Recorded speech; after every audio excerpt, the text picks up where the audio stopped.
Hi, Iowa. As an intelligence officer in the U.S. Air Force, I've fought our country's threats firsthand. Keeping our country safe starts with strengthening our national defense and security at our border, and that's exactly what we did this week. So let's get started in this week's SITREP. First, the situation at the southern border is impacting Iowans more than 1,000 miles away because of illicit drugs like fentanyl that are making every corner of our country unsafe. That's why during my short time in Congress, I've led the fight to prevent illegal immigration by passing the aptly named Secure the Border Act.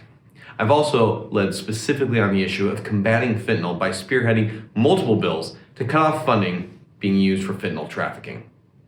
This week, the House of Representatives took action on another facet of this problem, the use of taxpayer funding to house illegal immigrants on our federal lands. The Protecting Our Communities from Failure to Secure the Border Act will prohibit this abuse of taxpayer funds to ensure that Iowans are not being forced to pay yet another bill because of the crisis of the southern border. This is another important step that we're taking to make sure that we are not incentivizing illegal immigration. At the same time, let me be clear here.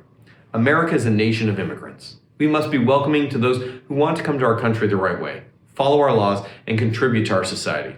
But we must also be steadfast in our opposition to those that break the law, jeopardize our country's national security, and hurt all those who are seeking to come to our country through the legal process. I know strongly that we can do both of these things. In addition to strengthening our national security at the border, this week we made progress to address the ongoing atrocities in the Middle East. In fact, immediately after terrorist attacks on Israel, I took action by introducing legislation to support our ally and provide support to combat this Hamas terrorism. We also worked tirelessly to help get Iowans out of the region, both in Israel and Gaza. As the situation developed, it became clear that Iran was a major source of the funding for this attack, which is why I followed up on our initial effort by leading the legislation to freeze $6 billion of Iranian funds. This week, I'm proud to say that we passed that legislation and have done exactly that. The No Funds for Iran Terrorism Act imposes immediate and mandatory sanctions to ensure that this funding can never be used for another terrorist attack against the U.S. or our allies.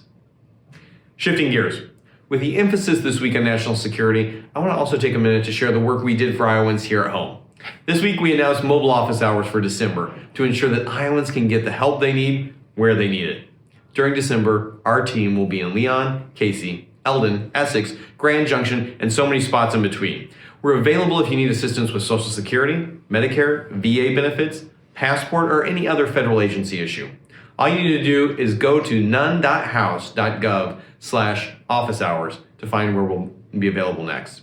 And of course, we also have 3 great offices that are fully manned in Des Moines, Ottumwa, and Creston.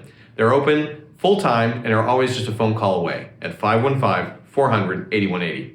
Iowa, I want to thank you again for the opportunity to serve you. Please reach out if you need anything.